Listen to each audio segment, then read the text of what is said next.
My name is Ralf. I'm an experimental photographer from Eindhoven, the Netherlands, and this is what I do. I call myself an experimental photographer because I go beyond the bounds of traditional photography. I use and combine very old and very new techniques to create original art that reflects kind of my view of the world and the wonder of the world, I feel. I started with experimental photography from my background in physics. I specialized in optics, and in optics I found a lot of fundamental beauty, and I want to capture this beauty and bring it out for the world to see. So the first project I want to talk about is light flukes. Light flukes, I use a laser beam, or actually 3 laser beams coupled into each other, and I use glass objects to refract and reflect the laser beam, and it creates ghostly images. And I capture the ghosts with analog photography that gives me the power to blow them up to cosmic dimensions.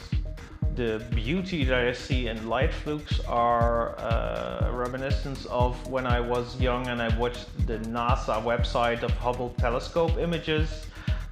Images from space that show like nebula or quasars or star systems far away.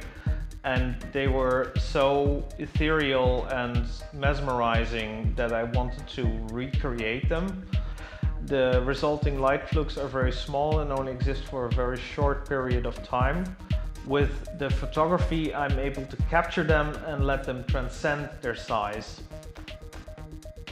The Harmonograph is a device from Victorian era, and it's actually the first generative art drawing machine.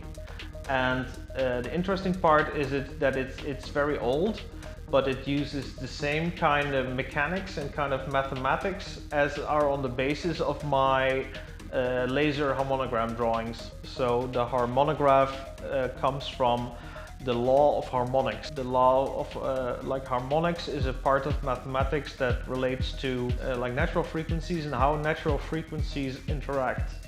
And the funny thing that it's related to music, that you can hear these frequencies and these harmonics, and also like spatially from the drawings the harmonograph makes by its wobbling pendula. The harmonograph works with rods and weights.